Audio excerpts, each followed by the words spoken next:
Hello guys, welcome to this video. I'm going to take the time to walk you through all the different courses and how they would be structured into a progression.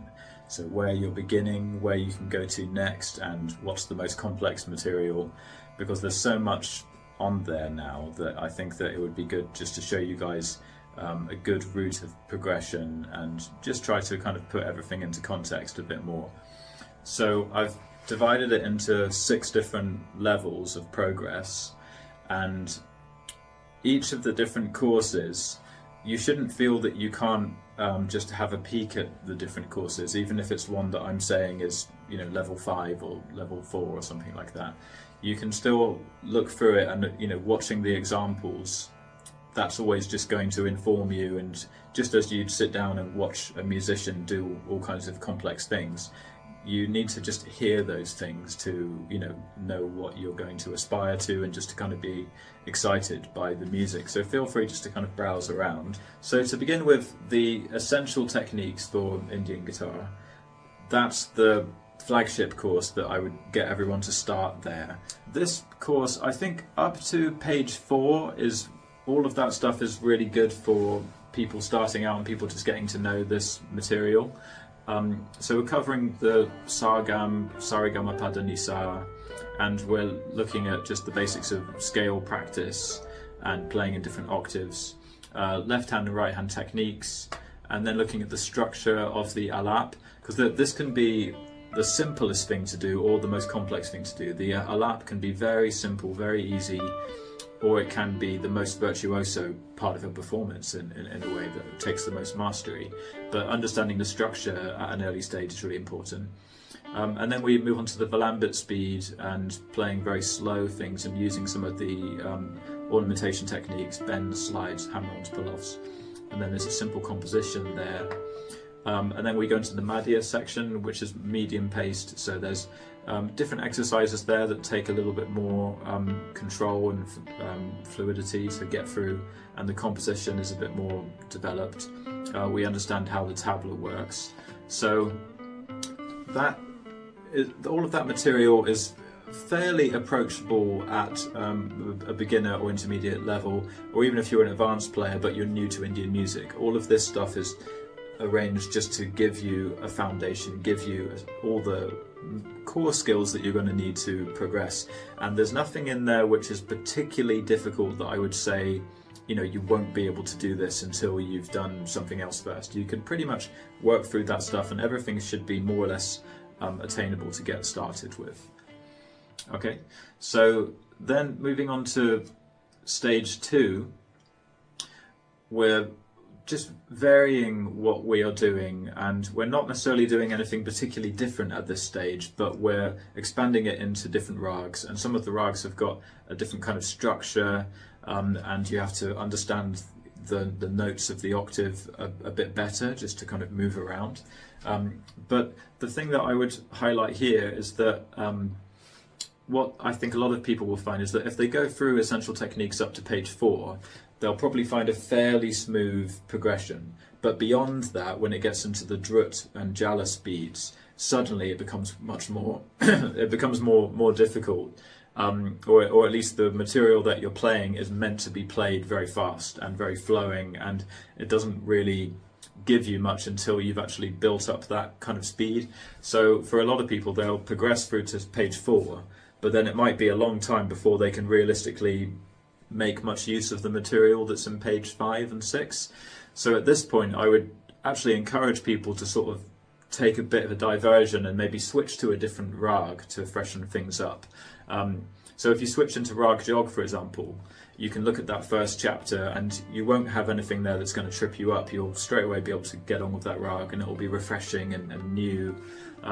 But the structure of the rag is more varied. You have to play slightly different notes on the way up and the way down, and be aware of how you're navigating around that. The composition is more challenging. There's 1 or 2 bits in there which require a little bit more speed to play the right kind of timing, but it's not too difficult, but it is more challenging.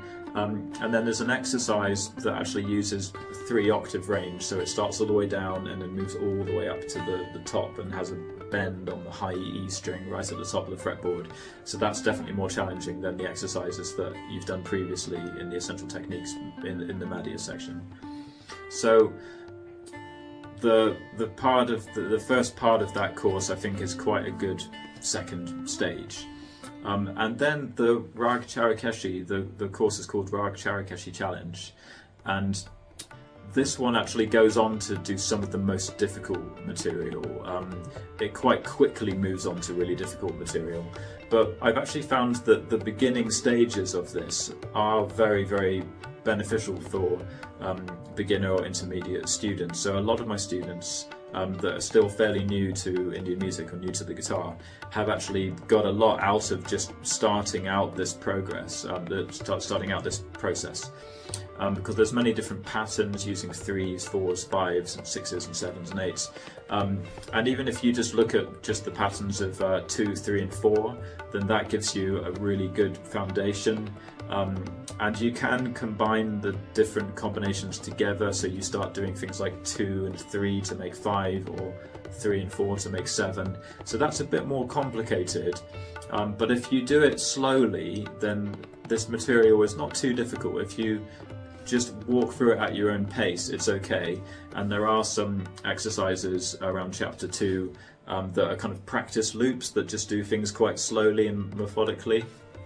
So that's actually, it's potentially really difficult material, but it does really give you great foundation of your technique, and it's not too difficult to play that stuff, but it's more challenging than the beginner, than the foundation stage.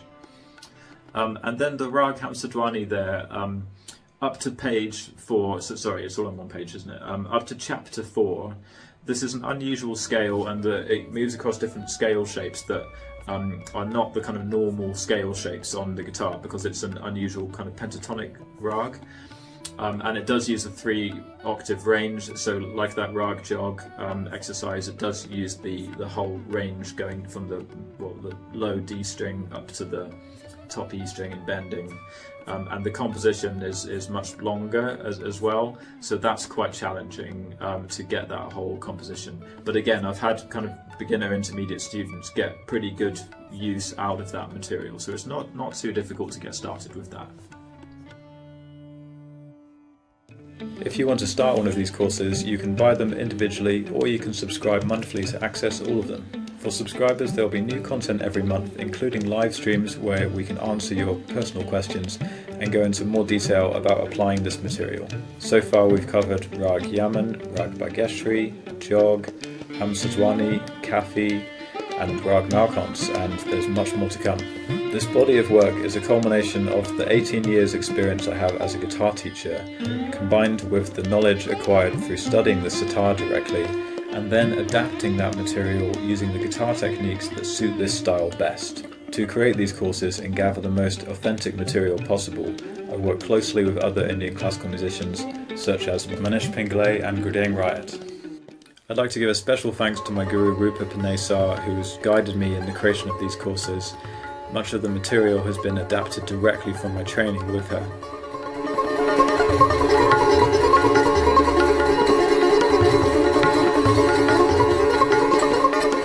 Also Shakir Khan, my guru, who's been inspiring me immensely and continues to shape how I approach the instrument and this incredible world of Indian classical music.